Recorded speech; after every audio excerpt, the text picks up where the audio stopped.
بہلول دانا کا واقعہ تو آپ نے سنا ہوگا نا. بہلول دانا وہ فقیر وہ مجذوب وہ کیا کر رہا تھا؟ دجلہ کے کنارے ریت کے ساتھ مکان بنا رہے تھے. بچے بنا رہے ہوتے ہیں نا, ریت کے مکان بنا رہے ہوتے ہیں. تو بادشاہ وقت کا گزر ہوا, اس نے کہا فقیر کیا کر رہے ہو؟ فقیر کیا کر, یہ فقیروں کی باتیں ہیں, یہ اللہ کے پیاروں کی باتیں ہیں, ہر ایک کو سمجھ نہیں آتی. یہ نہ سیاستدانوں کو سمجھ آتی ہے, نہ سو کولڈ انلائٹنڈ مسلمز کو سمجھ آتی ہے کہ وہ مکان بنا رہے تھے. تو بادشاہ کا گزر ہوا تو اس نے کہا کیا بنا رہے ہو؟ اس نے کہا جنت میں محلات بنا رہا ہوں, جنت میں محلات بنا رہا ہوں, پیلسز ان جنہ, I'm building palaces in جنہ. تو اس نے کہا اچھا یہ بیچتے ہو؟ اس نے کہا بیچتا ہوں. اس نے کہا کتنے کے؟ اس نے کہا 10 درہم کے, 10 پاؤنڈز کے بیچتا ہوں. اس نے کہا اچھا بڑی بات ہے. بادشاہ گزر گیا کہ ٹھیک ہے, اپنی مستی میں فقیر لگا ہوا ہے. اب اس کے پیچھے اس کی ملکہ, اس کا بھی گزر ہوا, ملکہ زبیدہ, اس کا گزر ہوا. تو اس نے کہا بہلول کیا کر رہے ہو؟ اس نے کہا جنت کے محلات بنا رہا ہوں, جنت میں محلات بنا رہا ہوں. اس نے کہا بیچتے ہو؟ اس نے کہا بیچتا ہوں. کتنے کے؟ 10 درہم کے, 10 پاؤنڈز کے بیچتا ہوں. اس نے کہا ٹھیک ہے میں تمہیں 10 پاؤنڈ دیتی ہوں, 10 درہم دیتی ہوں, میرے لیے ایک محل دے دو. اس نے کہا ٹھیک ہے. اس نے وہ 10 درہم لیے اور دجلہ میں پھینک دیے. فقیر ایسے ہی ہوتے ہیں اللہ والے, ان کو پیسے سے کوئی تعلق تو نہیں ہوتا. یہ تو ایک بہانہ ہی ہے, کسی کو ٹیسٹ کرنا, اس کا امتحان لینا. پیسے سے محبت نہیں ہوتی انہیں, نہ ہی وہ پیسے لیتے ہیں, نہ ہی پیسے کے لیے کچھ کرتے ہیں. وہ اللہ کی رضا کے لیے کرتے ہیں. پیسے کے ساتھ دین کو بیچ رہا ہو, اس کا دین کے ساتھ کیا تعلق ہے؟ اسی لیے تو لوگ حق نہیں نہ بولتے. پر بادشاہ گھر گیا, محل میں گیا تو رات کو سو گیا تو خواب دیکھتا ہے. لوگ جنت میں جا رہے ہیں, دیکھتے ہیں جنت میں ایک محل بنا ہوا ہے, بڑا ہی خوبصورت محل ہے. اس محل کے اوپر نام لکھا ہوا ہے زبیدہ, اس کی بیوی کا نام لکھا ہوا ہے. جاتا ہے فوراً, دربان روک لیتا ہے. اس نے کہا کہاں جا رہی ہے؟ اس نے کہا میری بیوی ملکہ ہے, اس کا محل ہے. اس نے کہا نہیں, وہ دنیا کے معاملات اور ہیں. دنیا میں بیوی کے گھر میں مرد خامن جا سکتا ہے, وہ کہہ سکتا ہے کہ تیرا نہیں ہے میرا ہے, جو میرا ہے وہ تیرا ہے. آخرت کے سودے مختلف ہیں, آخرت میں جانے کی اجازت نہیں ہے. یہ اسی کو ملتا ہے جو اس کی قیمت ادا کرتا ہے. آنکھ کھلتی ہے, جاگتا ہے, بیوی سے کہتا ہے تو نے کوئی ایسی نیکی کی ہے, کوئی عمل کیا ہے؟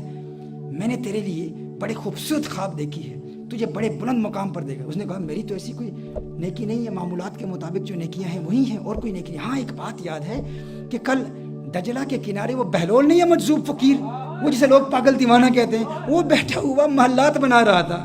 اور مجھے اس نے کہا, میں نے کہا کیا بنا رہے ہو؟ اس نے کہا جنت میں محل بنا رہا ہوں. تو میں نے کہا بیچتے ہو؟ اس نے کہا بیچتا ہوں. میں نے 10 درہم اس کو دے دیا. اس نے کہا ارے میں بے وقوف نادان, وہ مجھے بھی بیچ رہا تھا لیکن میں نے اسے فقیر سمجھا, کاش کہ آج بھی وہ بیچ رہا ہو. بادشاہ نے کہا, ارادہ کر لیا کہ اب میں جاؤں گا, کاش کہ وہ فقیر اپنی اسی موج اور مستی میں ہو, اسی دیوانگی میں ہو. وہاں جاتا ہے اور اتفاق سے بہلول دانا وہیں موجود ہے اور وہیں کام کر رہا ہے, وہیں بنا رہا ہے, محلات بنا رہا ہے.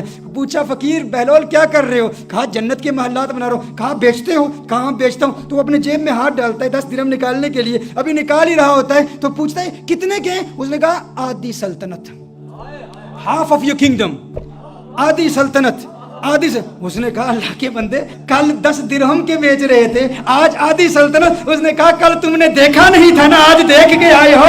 وہ بغیر دیکھ کے جو سودا ہوتا ہے وہ 10 درہم میں ہوتا ہے, اب دیکھ کے آئے ہو تو اب آدھی سلطنت لگے گی.